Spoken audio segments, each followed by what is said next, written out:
नमस्कार, मैं हूं सोनम सिंह और आप देख रहे हैं के न्यूज इंडिया। ब्रेकिंग न्यूज में आप सभी का स्वागत है। इस वक्त की बड़ी खबर हम आपको रांची से बता रहे हैं। हेमंत सोरेन ने रांची हाईकोर्ट में अपील की है। हाईकोर्ट में सोरेन की रिट पिटीशन दाखिल कर गिरफ्तारी के खिलाफ रिट पिटीशन दाखिल किया गया है। सुबह 10:30 पर हाईकोर्ट में सुनवाई होगी इस मामले की।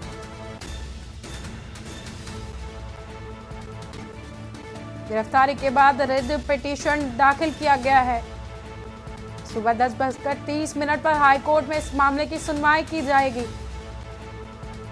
हेमंत सिंह सोरेन ने रांची हाईकोर्ट में अपील दाखिल की है। हाईकोर्ट में सोरेन की रिट पिटीशन दाखिल की गई है। गिरफ्तारी के खिलाफ रिट पिटीशन दाखिल की गई है। सुबह 10:30 पर हाईकोर्ट में इस मामले की सुनवाई की जाएगी। कल शाम देर रात हेमंत सोरेन को ईडी ने गिरफ्तार किया था। गिरफ्तारी को हाईकोर्ट में हेमंत सोरेन ने गिरफ्तारी के खिलाफ रिट पिटीशन दाखिल की गई है। रिट पिटीशन गिरफ्तारी के खिलाफ दाखिल की गई है। सुबह 10:30 बजे इस मामले की सुनवाई होगी।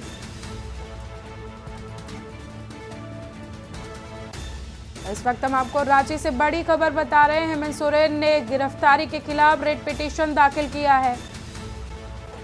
रांची हाईकोर्ट में रिट पिटीशन को दाखिल किया गया है। गिरफ्तारी के खिलाफ हेमंत सोरेन ने रिट पिटीशन दाखिल किया है। सुबह 10:30 पर हाईकोर्ट में इस मामले की सुनवाई की जाएगी।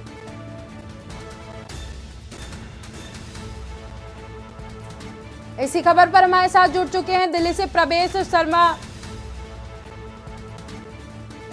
गिरफ्तारी के खिलाफ रिट पिटीशन को दाखिल किया हेमंत सोरेन ने।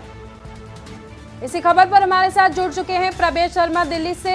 प्रवेश, हेमंत सोरेन की गिरफ्तारी के बाद में उन्होंने रिट पिटीशन दाखिल किया है हाईकोर्ट में, क्या कुछ जानकारी है?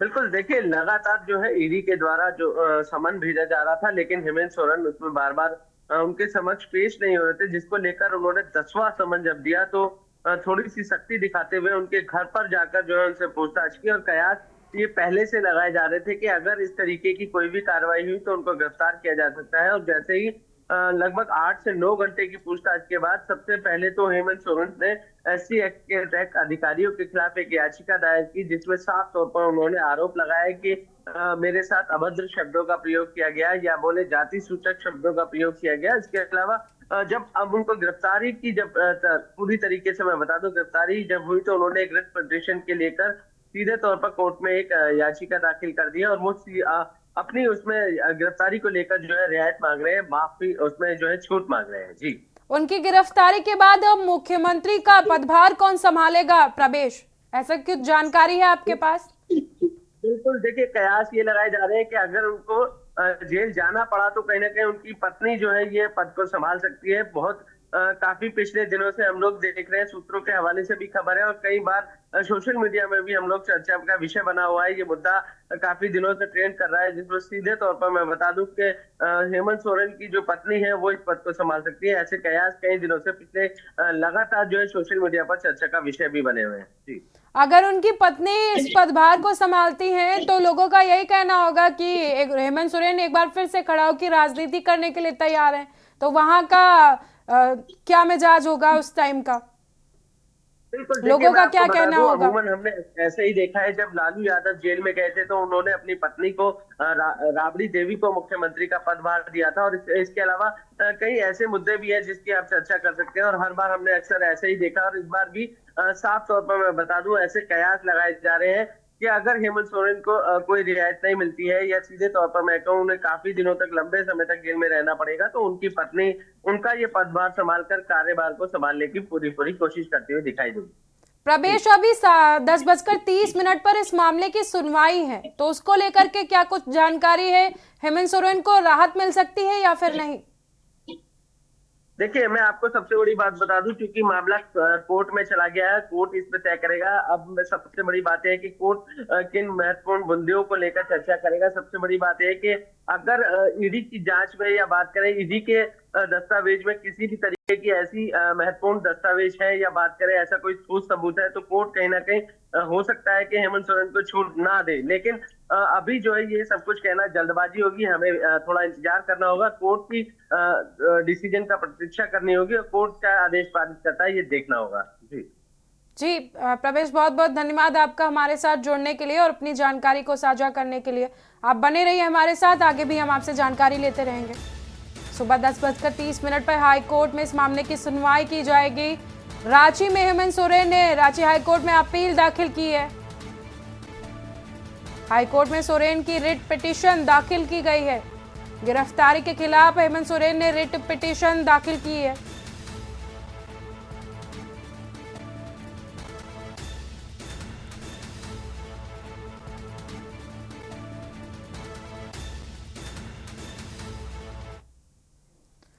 अगली खबर दिल्ली से है, जहां पर मौसम ने करवट ले ली है। आपको बता दें कि मौसम का मिजाज दिल्ली में बदल गया है। दिल्ली में हो रही है कल से बारिश, बरसात होने से बढ़ सकती है सर्दी।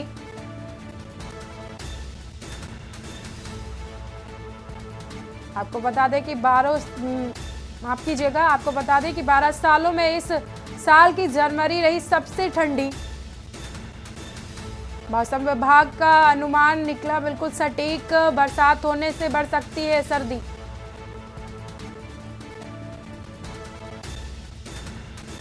बारह सालों बाद इस बार जनवरी सबसे ठंडी रही। मौसम विभाग का अनुमान निकला बिल्कुल ठीक। बरसात होने से बढ़ सकती है सर्दी दिल्ली में। दिल्ली में मौसम ने करवट बदल ली है। दिल्ली में एक बार फिर से बारिश हो रही है कल देर रात से।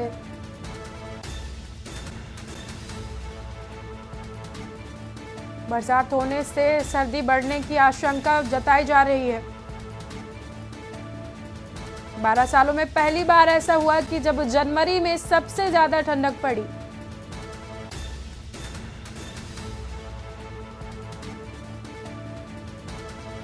इसी खबर पर हमारे साथ जुड़ गए हैं प्रवेश शर्मा दिल्ली से। प्रवेश, कल से लगातार दिल्ली में बारिश हो रही है और ठंडक का भी मौसम है, तो क्या लगता है एक बार फिर से ठंडक बढ़ जाएगी, मौसम करवट बदलेगा? बिल्कुल, देखिए दिल्ली में पिछले कई दिनों से, बल्कि मैं ये कहूंगा पूरा जनवरी माह में जो है कड़ाकेदार सर्दी पड़ी है और लोग दिल्ली में राहत की थोड़ी सी डिमांड या मांग भी कर रहे थे, क्योंकि जिस तरीके से सर्दी पड़ रही थी तो कहीं ना कहीं लोगों को खासी परेशानी का सामना करना पड़ रहा था। और मैं आपको बता दूं कि इस बार सबसे बड़ी बात जो है वो मौसम विभाग का जो अनुमान था बिल्कुल सटीक निकला, क्योंकि लगातार दिल्ली में पिछले कई दिनों से मौसम विभाग ने जो भी अनुमान दिए, बात करें पिछले महीने से, मैं कहूंगा 1 जनवरी नए साल का आगाज बरसात के साथ दिल्ली में बोलने के लिए मौसम विभाग ने अनुमान जताया था, जबकि ऐसा नहीं हुआ। उसके बाद कई बार ऐसे बार बार मौके आए जिसमें मौसम विभाग ने दिल्ली में बरसात होने की बात कही, लेकिन इस बार मौसम विभाग का अनुमान बिल्कुल सटीक निकला। मौसम विभाग ने 2 दिन पहले ये बता दिया था कि दिल्ली में लगातार बूंदाबांदी होगी और 2 दिन होगी, और ऐसा बिल्कुल अनुमान सटीक होता हुआ दिखाई दे रहा है, क्योंकि दिल्ली में लगभग कल 2 बजे के आसपास से लगातार बारिश हो रही है, बूंदाबांदी हो रही है और इस समय भी बूंदाबांदी जारी है। और दिल्ली में कहीं ना कहीं मौसम की बात करें तो वो करवट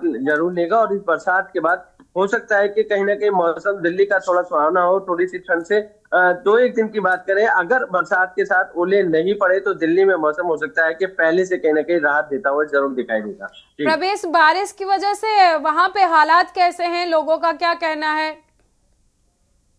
बिल्कुल, देखिए मैं आपको विशेष रूप से बता दूं कि दिल्ली में जब भी बरसात होती है वो तो दोनों चीजें लेकर आती है, राहत भी और मुसीबत भी। क्योंकि राहत की बात करें तो कहीं ना कहीं अब मौसम थोड़ा सा साफ होगा और हो सकता है कि ये जो प्रदूषण के कण थे या विशेष तौर पर मैं बता दूं जो कोहरे की चादर लगातार दिल्ली में छाई हुई थी वो कहीं ना कहीं साफ हो जाएगी। लेकिन मुसीबत की बात करें तो दिल्ली में जरा सी भी बरसात होती है तो जल भराव की समस्या का सामना करना पड़ता है। लोगों को सड़कों पर पानी भरता हुआ दिखाई देता है, आने जाने में काफी समस्या होती है, और ऐसी समस्याओं से जूझने के लिए लगातार एमसीडी का जो विभाग है वो दावे जरूर करता है, लेकिन अमूमन जब भी बरसात होती है तो दिल्ली में ऐसी पोल उनकी खुल के रह जाती है। जी प्रवेश, दिल्ली सरकार तो लगातार दावे करती है कि दिल्ली जैसा विकास कहीं पर नहीं है, तो फिर बारिश आने के बाद उनके विकास की पोल क्यों खुल जाती है? बिल्कुल देखिए, दावे जरूर कई बार हमने देखा है कि चाहे वो कोई भी सरकार हो, आम आदमी पार्टी की सरकार रही हो, कांग्रेस की सरकार रही हो, बीजेपी की सरकार रही हो, दावे की बात करें तो दावे जरूर हर बार होते हैं कि हमारी तरफ से काम हुआ है, ये विकास हुआ है। लेकिन मैं आपको विशेष रूप से बता दूं कि दिल्ली में जरा सी भी बारिश लोगों के लिए मुसीबत लेकर आती है, क्योंकि जल भराव ऐसी समस्या है दिल्ली में जो लगातार देखी जाती है। कई मौके ऐसे हैं, या बात करें कई क्षेत्र ऐसे हैं जहां पर हल्की बारिश से भी इतना पानी भर जाता है कि वहां से वाहनों का गुजरना, पैदल निकलना नामुमकिन हो जाता है, मुश्किल हो जाता है। और यही वजह है कि लोग कहीं ना कहीं दिल्ली में जब भी बरसात आती है इस मुसीबत का सामना करते हैं। और सरकार के दावों की पोल हर साल खुलती है, सरकार हर बार यही दावा करती है कि इसका समाधान निकाल दिया जाएगा, या बात करें इस मुसीबत को अगली बार दिल्ली में नहीं देखा जाएगा। लेकिन पिछले कई वर्षों से ऐसा लगातार देखा जा रहा है। जी प्रवेश, मौसम विभाग को लेकर के क्या कुछ जानकारी है? मौसम विभाग की तरफ से अब क्या अपडेट दिया जा रहा है? कब बारिश हो सकती है और कब तक होगी? दे- देखिए, विशेष रूप से मैं बता दूं, दिल्ली में 2 दिन बारिश की चर्चा थी, कल और आज। और ऐसा पूरी तरीके से देखा जा रहा है, जिस तरीके का मौसम अभी भी है तो लग रहा है कि आज सारा दिन दिल्ली में बरसात होने वाली है। लेकिन कल की बात करें तो मौसम साफ होने की संभावना जताई गई है, और हल्की बहुत ठंड जरूर होगी। और जिस तरीके से पूरे भारतवर्ष के मौसम की बात करें तो चंडीगढ़ में ओले पड़े हैं। इसके अलावा कई ऐसे राज्य हैं भारत में जहां पर कहीं बरसात जो है जबरदस्त हुई है, तो कहीं ना कहीं मौसम में परिवर्तन देखा जा सकता है। लेकिन विशेष रूप से मैं दिल्ली के लिए बात करूं तो कहीं ना कहीं मौसम में परिवर्तन देखा जाएगा। पूरी तरीके से बात करें तो ठंड का जो है मौसम का मिजाज जो है हल्का बहुत कम होता हुआ नजर आएगा। बारिश की वजह से प्रवेश, क्या ठंडक एक बार फिर से दिल्ली में बढ़ सकती है? देखिए, जिस तरीके से बरसात हो रही है तो उसमें ठंडक तो जरूर है। लेकिन मैं आपको विशेष रूप से बता दूं कि अगर बारिश थोड़ी सी तेज हो जाए, क्योंकि लगातार बूंदाबांदी जारी है और रुकी नहीं है, तो इससे कहीं ना कहीं ठंडक तो जरूर है। अगर ये तेज हो जाए तो मौसम कहीं ना कहीं कल का दिन जो जिस तरीके से मौसम विभाग ने भी चताया है, तो साफ तौर पर धूप खिलेगी और मौसम का जो परिवर्तन है वो देखने को मिलेगा। और जी, विशेष रूप से बता दूं कि जो तापमान में लगातार गिरावट थी, या बात करें दिल्ली में ठंडक थी, वो कहीं ना कहीं कम होती हुई नजर आएगी। जी बहुत बहुत धन्यवाद प्रवेश आपका हमारे साथ जुड़ने के लिए और अपनी जानकारी को साझा करने के लिए।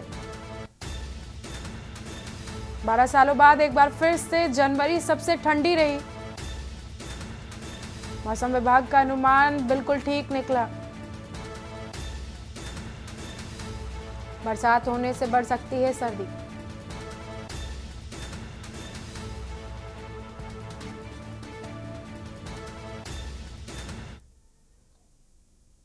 अगली खबर आपको बुलंदशहर से बता रहे हैं, जहां पर एनसीआर में पूरी रात बारिश हुई है। दिन निकलते ही तेज हवाएं चलना शुरू हो गई हैं।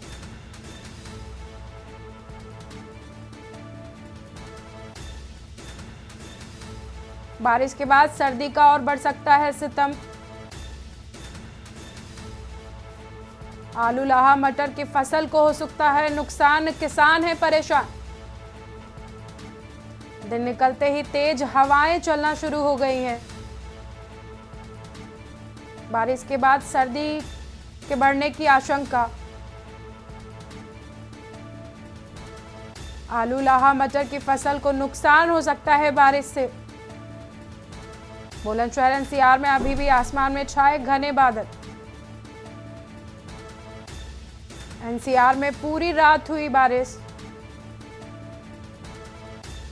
दिन निकलते ही तेज हवाएं भी चलना शुरू हो गई हैं।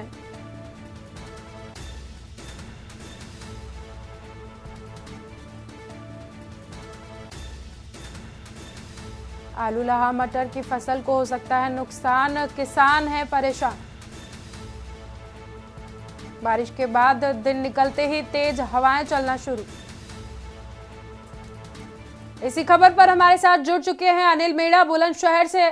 अनिल, कल रात में बुलंदशहर एनसीआर में लगातार बारिश हुई, उसके बाद में आज सुबह से ही तेज हवाएं चल रही हैं, तो वहां का माहौल क्या है, लोगों का क्या कहना है?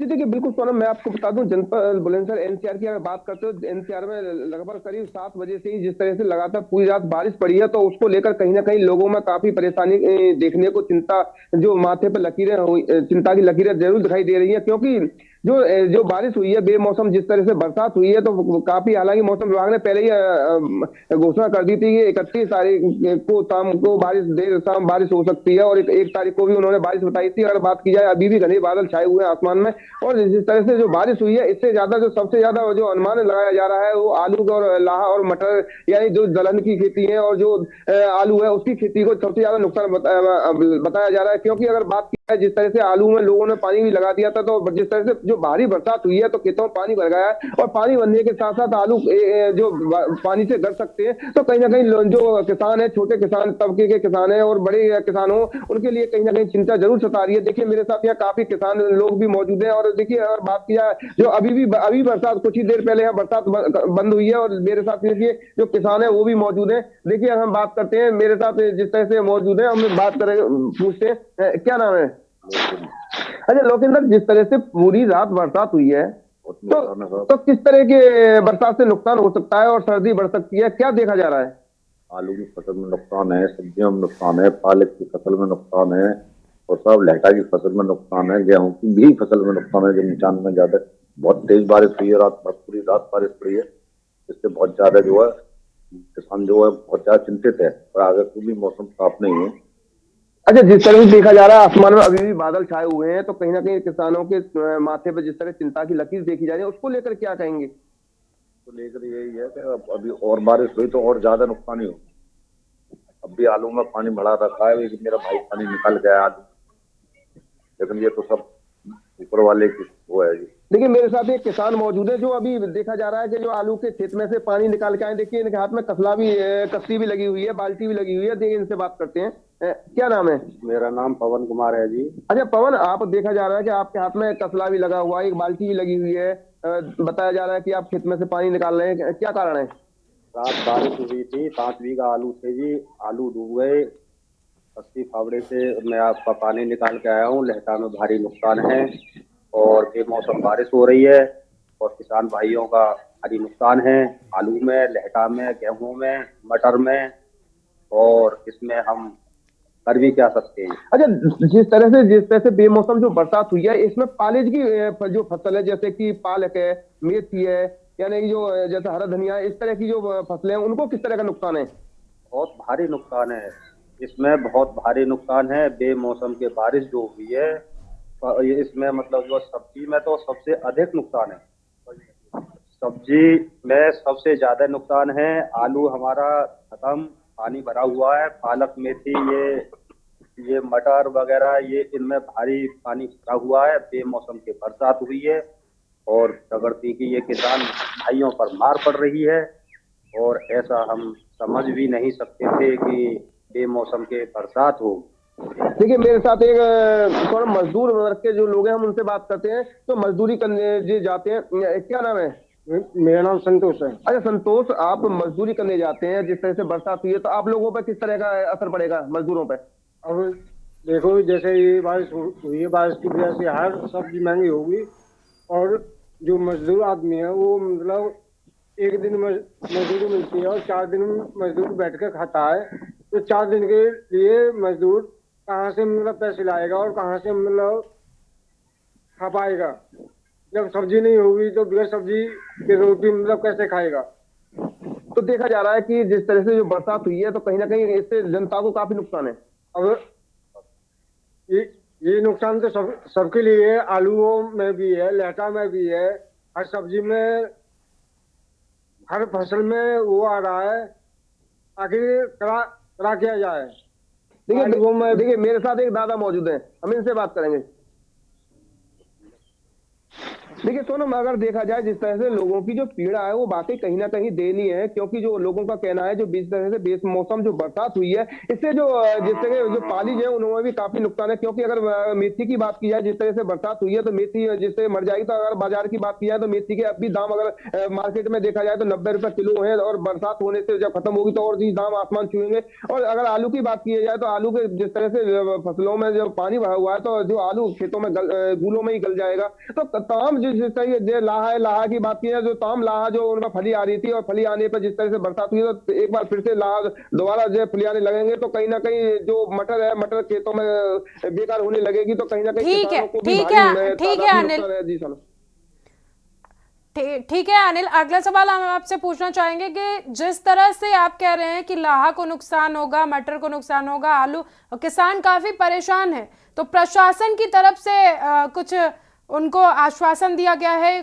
कुछ जानकारी है आपको बारिश के चलते? देखिए बिल्कुल, मैं आपको देखिए सोनम, मैं आपको बता दूं, जो बरसात हुई है, देर रात बरसात हुई है। अब अगर जिस तरह से जो अब लोगों के जो किसानों के जो आंकड़े अब सामने निकल के आएंगे, उसके बाद में अब देखना यह होगा कि प्रशासन जिस तरह से बेमौसम जो बरसात हो रही है, उसको लेकर प्रशासन किस तरह की जांच कराता है, जो लेखपालों पर किस तरह के लोग आज निर्देशित करता है, और जो किसानों के लिए क्या राहत देता है। ये उत्तर प्रदेश के जो मुख्यमंत्री हैं, ये तो उनके ही द्वारा जो तमाम जनता जिले के तमाम डीएम है, उन्हीं के लिए निर्देश दिए हैं। जब तक शासन की तरफ से निर्देश नहीं आएंगे तो प्रशासन भी कहीं ना कहीं बिना निर्देशों के काम नहीं कर पाएगा। तो अब देखना यह होगा, जिस तरह से जो बेमौसम बरसात हुई है और अभी भी जो आसमान में जिस तरह से बादल छाए हुए हैं, तो अगर और भी ज्यादा अगर बरसात होती है तो कहीं ना कहीं लोगों को भारी नुकसान झेलना पड़ सकता है। और अगर लाहा की बात करें, जो लाहा की जो खेती है वो इस समय पकी हुई बिल्कुल टाड़ी है, और जो अगर तेज बारिश जिस तरह से हुई है और अगर और बारिश होती है तो कहीं ना कहीं जिस तरह से लाहा की फसल पूरी तरह से नष्ट होगी। और मटर की बात किया तो मटर भी जो खेतों में लोगों की पकी हुई है, तो वहां मटरों के लिए भी काफी नुकसान है। और आलू की बात किया तो आलू में जिस तरह से लोगों ने, जो किसानों ने पानी लगाया था, और पानी लगाने से और जो रात जिस तरह से भारी बारिश हुई है,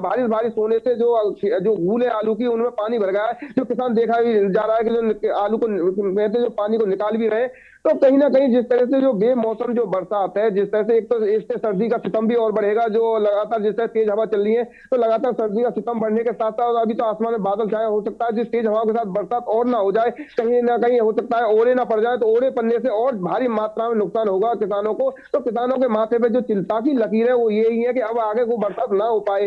तो अब देखना होगा कि प्रकृति के आखिरकार किस तरह से किसान जनता के साथ अपना वो वातावरण सलूक करती है। तो क्योंकि ये तो कुदरत की मार है, तो कुदरत की मार को कोई ना तो कोई किसान रोक सकता है, ना हम जनता रोक सकते हैं, ना हम रोक सकते हैं। तो ये तो सब कुदरत की मार है, कुदरत की मार को जनता को झेलना पड़ेगा। अब रही बात सरकार की, तो सरकार किसानों को क्या मदद देती है, ये तो आने वाला वक्त बताएगा जी। अनिल, जिस तरह से बारिश हुई है तो उससे लहन को भी नुकसान पहुंचा होगा?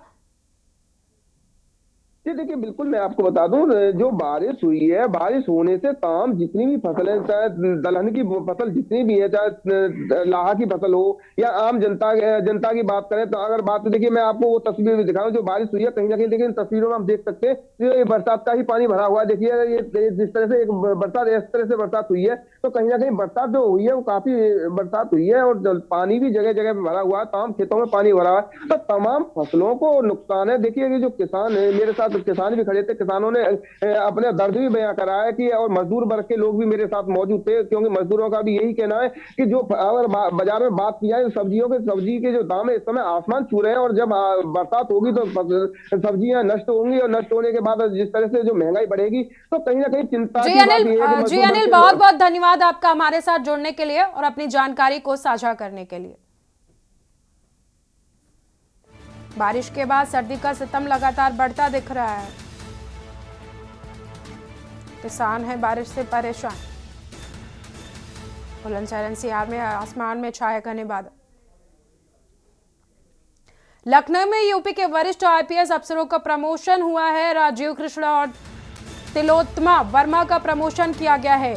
ADG से DG पद पर दोनों अफसरों को प्रोन्नति मिली है। राजीव कृष्णा और तिलोत्तमा वर्मा का प्रमोशन किया गया है। ADG से DG पद पर उनको प्रोन्नति दी गई है।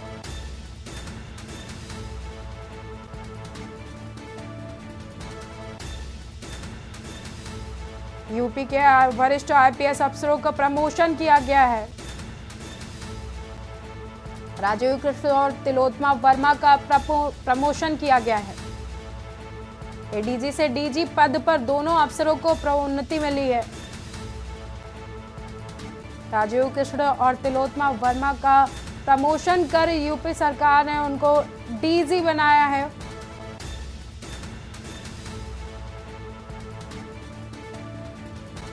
बड़ी खबर हम आपको बता रहे हैं, यूपी में IPS अफसरों का प्रमोशन किया गया है।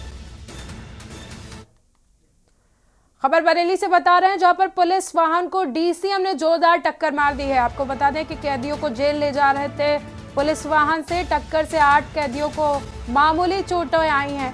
पेशी के बाद कैदियों को जिला कारागार ले जाया जा रहा था। पुलिस ने डीसीएम को लिया है कब्जे में, मौके से चालक फरार है।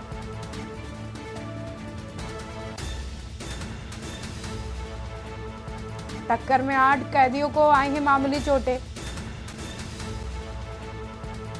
पेशी के बाद कैदियों को जिला कारागार वापस लिया जा रहा था। पुलिस ने डीसीएम को लिया है कब्जे में, चालक मौके से है फरार, मुकदमा दर्ज।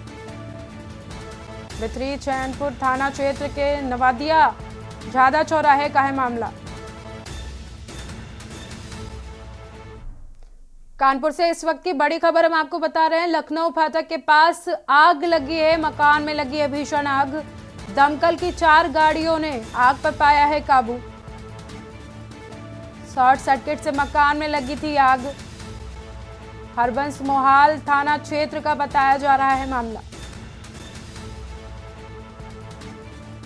शॉर्ट सर्किट में मकान में लगी है आग।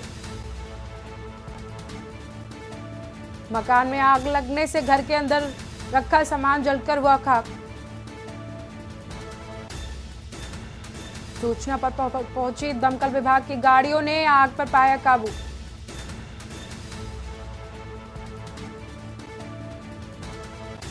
हरबंस मोहल्ला थाना क्षेत्र का बताया जा रहा है मामला। कानपुर लखनऊ फाटक के पास भीषण आग लगी है, मकान में लगी है भीषण आग।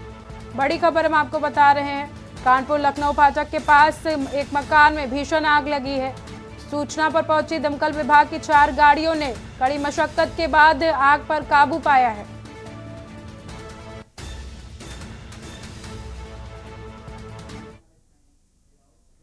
मेरे साथ ब्रेकिंग न्यूज में फिलहाल इतना ही। आगे की बड़ी खबरों को देखने के लिए देखते रहिए के न्यूज इंडिया।